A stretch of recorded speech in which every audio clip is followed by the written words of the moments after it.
صباح الخير. ازيكم يا جماعة عاملين ايه؟ النهاردة هكلمكم عن موضوع مهم جدا. الموضوع ده بيتكلم عن ايه بقى؟ انت ايام الجامعة بتقعد تفكر او انت لو انت طالب في الجامعة ما بتفكرش في الحياة العملية بره عاملة ازاي. الحياة بره غير ما هي في تصورك في الجامعة تماما. ليه؟ لان انت في الجامعة كان اهلك هم اللي بيصرفوا عليك، لذلك ان تفكيرك هيبقى محدود في حدود الجامعة او بحدود التعليم. انما بره التعليم انت ما تعرفش عنه حاجة.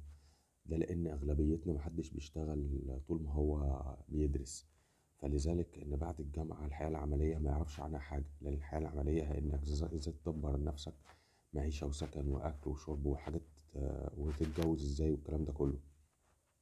عشان كده لازم تطور من مهاراتك. آه، تستغل فترة الجامعة إنك تطور من مهاراتك، بالإضافة لشغلك، بالإضافة لدراستك طبعا.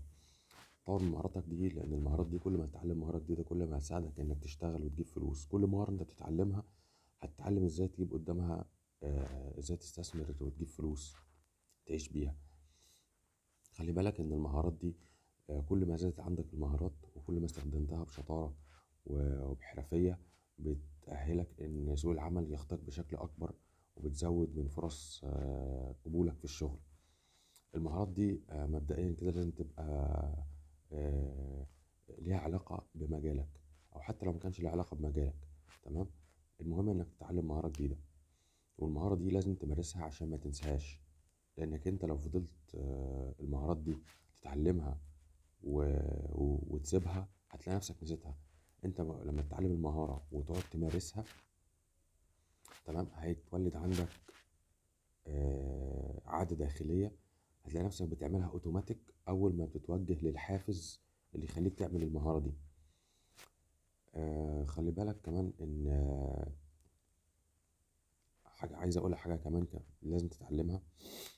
ان انت لما تتعلم مهارة حاول تعلمها لحد عايز يتعلمها، لانك انت لما بتعلمها لحد عايز يتعلمها اولا انت بتفيده.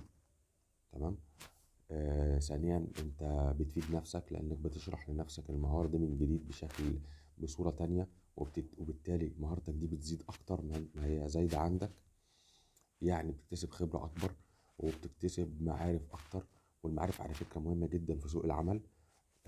مهمة جدا لان انت لما كل ما زادت شبكة معارفك كل ما ده خلاك تشتغل بشكل اكبر. عشان كده بقول لك اتعلم مهارة جديدة وعلمها للناس. ولما تعلمها للناس هتلاقي ان الفرص اللي قدامك كترت، وبالتالي قلقك من انك تلاقي شغل هيقل. بالعكس انت ممكن في يوم من الايام لما المهارات دي تزيد، لما مهاراتك تزيد، لما معارفك تزيد، لما تكتسب خبرة كويسة، تفتح شركة وتشغل ناس فيها وتكسب منها. فدي تعتبر بداية جديدة لحياة عملية جديدة.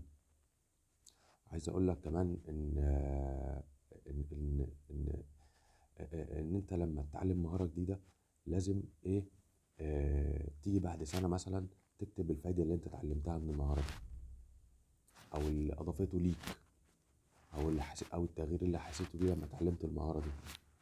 آه لحد هنا انا كنت عايز اديك شوية نصايح، انا بنفسي كنت بطبقها واتعلمت منها كتير وفادتني وفتحت لي مجال. يعني انا مش بتكلم من فراغ.